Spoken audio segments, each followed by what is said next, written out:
ठीक है, लेकिन ना तो अब मान्यता है तो खूब करो, उसके लिए हम मना नहीं करते। भगवान ने नेत्र बंद कर लिए, बोले अब तो प्रारंभ हो गया हमारा, अब नेत्र बंद कर ले। तो नेत्र काहे बंद कर लिए? पहला कारण बोले अब प्रारंभ करना शुरू हो गया, अब हमारा इस अवतार में भी सबका उद्धार करना प्रारंभ हो गया। तो नेत्र बंद करके अपने भोलेनाथ का ध्यान किया। हे हमारे इष्ट प्रभु भोलेनाथ, अब हम मंगलाचरण कर रहे हैं, शुरुआत में आपके चरणों का स्मरण करते हैं, सादर प्रणाम। एक तो ये कारण हुआ। दूसरा बोले ये पूतना मौसी आई हैं जो हम पीने खाने आए हैं माखन मिश्री, और ये हमको जहर पिलाने आई है। तो हे भोलेनाथ ये जहर आप पी लेना, और हमको एक काम करना, दूध हम पी लेंगे और बाकी सब हम ही कर देंगे। इसलिए नेत्र बंद कर लिए। तीसरा उन्होंने सोचा, इसलिए नेत्र बंद कर लिए कि वैसे तो ये माता का रूप लेके आई है और माता को मारना नहीं चाहिए, और अगर माता से मेरे नेत्र मिले तो ये हमें मार नहीं पाएंगे और ना इनका इरादा बदल जाएगा और हम इनको उद्धार नहीं कर पाएंगे। इसलिए भी नेत्र बंद कर लिए। ऐसे संतों ने बहुत अनेकानेक मत दिए कि भगवान ने नेत्र क्यों बंद कर लिए, लेकिन भगवान नेत्र बंद कर लिए, देखा नहीं पूतना मौसी को। उन्होंने उठाया, गले से लगाया, भगवान कुछ नहीं बोले।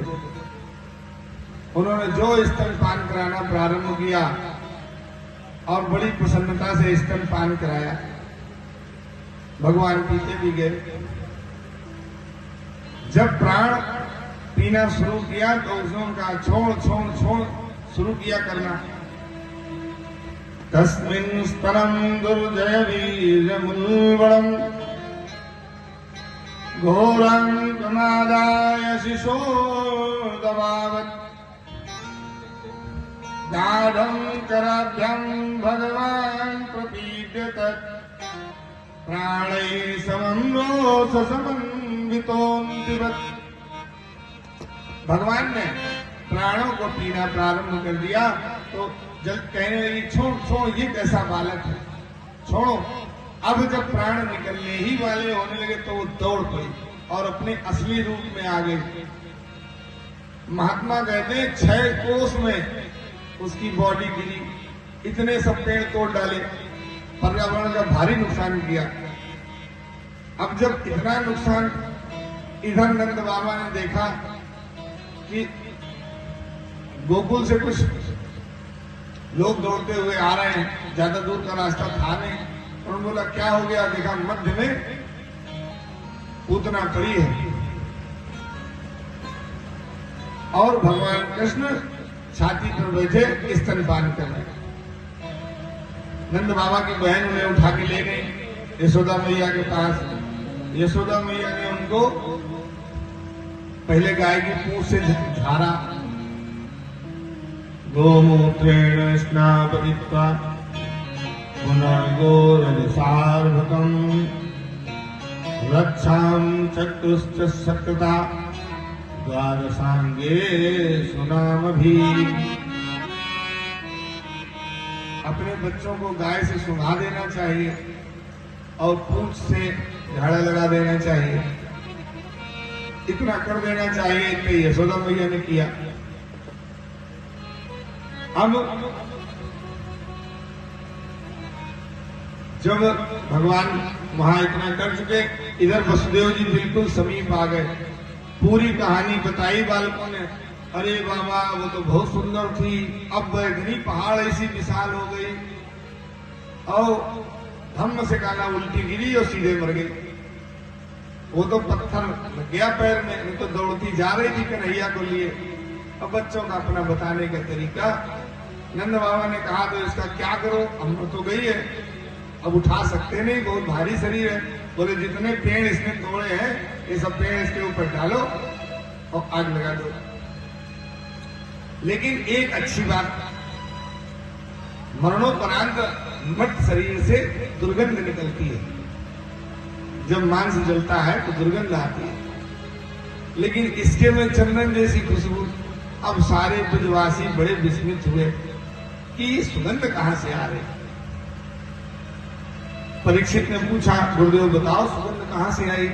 बोले भगवान का स्पर्श हो जाने से इसका मन तो पवित्र हुआ, शरीर भी पवित्र हो गया, सारी अशुद्धियां भी भगवान ने पी ली। क्योंकि शंकर जी भी गुप्त रूप से पी रहे थे, जहर शंकर जी पी रहे थे, और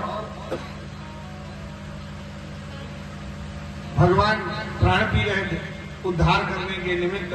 तो सब कर्म फल नष्ट हो गए। दिव्य सुगंध शरीर से निकली, पूतना का उद्धार हो गया। उन्होंने कहा, गुरुदेव ये इतनी श्रेष्ठ कैसे कि भगवान का दर्शन हो गया, भगवान को गोद में उठा। आगे आप लोग कथा सुनेंगे कि कौन कौन दरवाजे आया, देखने पर जल्दी न देख पाया कोई।